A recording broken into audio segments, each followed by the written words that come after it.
Boa noite a todas e todos, meus queridos e minhas queridas alunas. Hoje eu gravo um livro para falar do Comênio, que é reconhecido como pai da didática moderna. Eu estou escrevendo para compartilhar reflexões inspiradas pela vida e obra de Comênio, né? E sua imensa contribuição para a área da educação. Eu compartilho nesse dia com vocês esse livro, que é bem interessante. É Comênio, a emergência da modernidade da educação, de João Luiz Gasparim. Tá? Tem algumas citações que eu vou trazer para vocês nessa aula. Também quero dizer-los que essa aula é uma aula pequena, né? Vocês vão ler melhor sobre o Comênios no capítulo 6 do livro A História das Ideias Pedagógicas, de Moacir Cadotti. No capítulo 6, intitulado Como o Nascimento do Pensamento Pedagógico Moderno, dois educadores se destacam, sendo o Comênio com os seus princípios por uma educação realista e o Luke, que tudo se aprende, não há ideias inatas. Mas para esse vídeo eu vou tratar especificamente do Comênio, que nasceu em 1592, faleceu em 1670. Ele é um pensador tcheco, um filósofo que se destacou como pioneiro da sistematização da pedagogia e da didática ou das didáticas modernas. Sua obra mais significativa é a Didática Magna, que não apenas marcou o início da sistematização da didática e da pedagogia no Ocidente, mas também estabeleceu princípios educacionais que são relevantes até hoje. Aqui eu quero trazer um apontamento que eu identifiquei no livro e gostaria de compartilhar com vocês. Na Didática Magna, ao fazer sua saudação aos leitores, Comênio propõe audaciosamente o método a priori, contra o método a posteriori, baseado na experiência e seguido pelos seus predecessores. Entra, porém, em contradição quando afirma na mesma obra, ao tratar do ensino das ciências, que, abre aspas, a verdade e a certeza das ciências também não dependem senão do testemunho dos sentidos. Com efeito, as coisas imprimem-se primeiramente e imediatamente nos sentidos, e depois, graças aos sentidos, na inteligência. Por isso, quanto mais o saber se deriva dos sentidos, tanto mais é certo. Comênio, 1976, página 308. Então, aqui nessa obra que eu vou levar para vocês para que conheçam melhor esse livro pequeno, a ideia central dessa natureza humana, informadora, está, né, também nessa questão aí que ele traz, que é a formação da criança na escola, ela se dá, mas também na família, né? E que esses processos duram a vida inteira, né? Então a gente aprende, se educa durante a vida. E eu aqui conversando sobre o que eu posso trazer para as alunas, né? E identifiquei assim que Comênio defendia uma ideia revolucionária de que a educação deveria ser universal, acessível a todos, independente do gênero, da condição social, das capacidades intelectuais.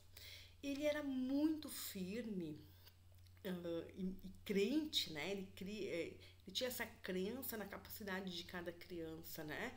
Ele dizia que cada criança deve ter o direito de aprender, se desenvolver, respeitando as suas inteligências múltiplas, né? Suas aptidões, que teria o direito de trabalhar os sentimentos, de ser respeitada nos seus limites, em um período em que a educação era de predominância e dominada por métodos rígidos e muitas vezes punitivos. Então vejam bem, né? Comênio propôs um modelo educacional que valorizava o aprendizado por meio da brincadeira, que valorizava o aprendizado por meio da exploração da natureza. Então isso é muito importante dentro das propostas, dos princípios em que Comênio trazia para a gente. E essa ruptura do Comênio com o modelo escolástico medieval, que nós estudamos nos capítulos anteriores do livro, que subordinava todas as questões teóricas à teologia cristã, foi um marco para a história da educação. E Comênio propôs um sistema educacional que não somente preparava a pessoa para a vida eterna, mas também preparava para a vida terrena aqui, né? E que ela fosse plena. Comênio foi um dos primeiros a reconhecer o papel do professor como um profissional.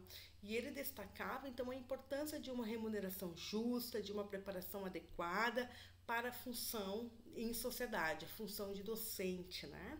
Além disso, Comênios foi um visionário na utilização das tecnologias educacionais. Ele era fascinado pela imprensa, né, e pelo potencial de disseminação do conhecimento que levava, né, as pessoas a ter acesso a esse conhecimento, e ele mesmo criou vários livros didáticos ilustrados para aprendizado de línguas, de ciência, e que foi uma inovação para aquela época.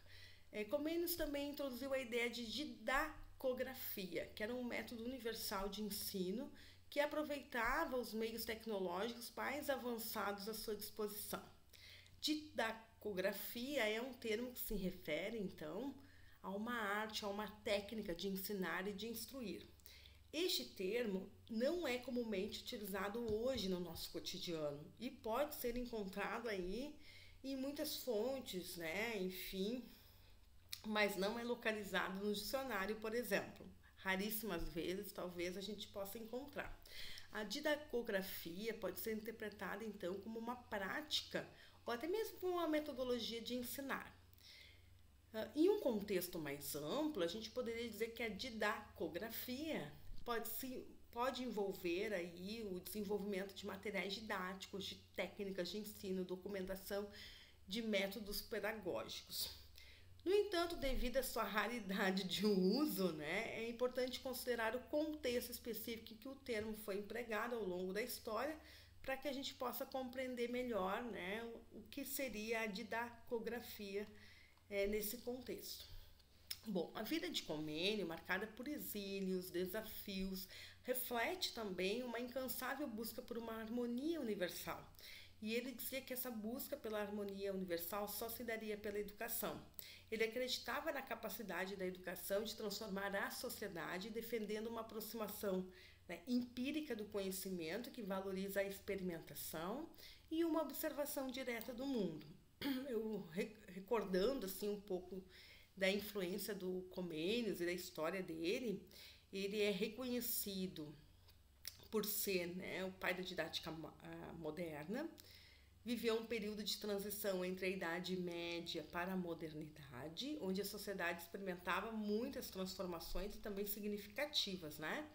Transformações sociais, filosóficas, científicas. Comênio defendia a universalização da educação, propondo lá a Didática Magna, que é um tratado que visava ensinar tudo a todos. Enfatizava a importância de aprender com satisfação, com alegria, a aplicação do conhecimento na vida prática, além de uma leitura e interpretação também da Bíblia que ele trazia. Comênios acreditava que a educação era a chave para a mudança social, integrando elementos religiosos, científicos, filosóficos nesta abordagem pedagógica. Refletia também as necessidades sociais de seu tempo, propondo uma reforma educacional que pudesse abranger desde a infância até a vida adulta, incluindo, de novo, a educação para todos, independente de suas deficiências, independente da sua particularidade. Visava uma sociedade instruída, piedosa e preparada para a vida eterna. Em tempos modernos, onde a educação continuada, né, e continua a enfrentar desafios tais como o uso das novas tecnologias, que abre horizontes aí para aprendizados diversos, de diferentes formas, as ideias de Comênio parece bem fundamental. Sua visão de educação inclusiva, respeitosa, baseada na realidade vivida dos alunos, é um princípio que nós não negamos, né? É um princípio de todos nós, que envolve pessoas do campo da educação, que busca aí uma educação para todas as pessoas, que respeite as suas particularidades, uma educação inclusiva. Ao refletir sobre o legado do Comênio, somos lembrados da importância de trazer a realidade social para dentro da nossa sala de aula, de fazer uso dos meios tecnológicos disponíveis para qualificar ainda mais a nossa experiência de professor e professora em sala de aula, de respeitar e valorizar as capacidades individuais de cada um dos sujeitos, né, dos nossos alunos, e que a gente possa nos inspirar em Comênios, né, no seu exemplo, para continuar buscando inovações, melhorias no campo da educação, sempre com o objetivo de ensinar tudo a todos. Então, essa é uma aula complementar do dia 23 de fevereiro de 2024 da nossa disciplina Didática Geral. Um abraço e até breve!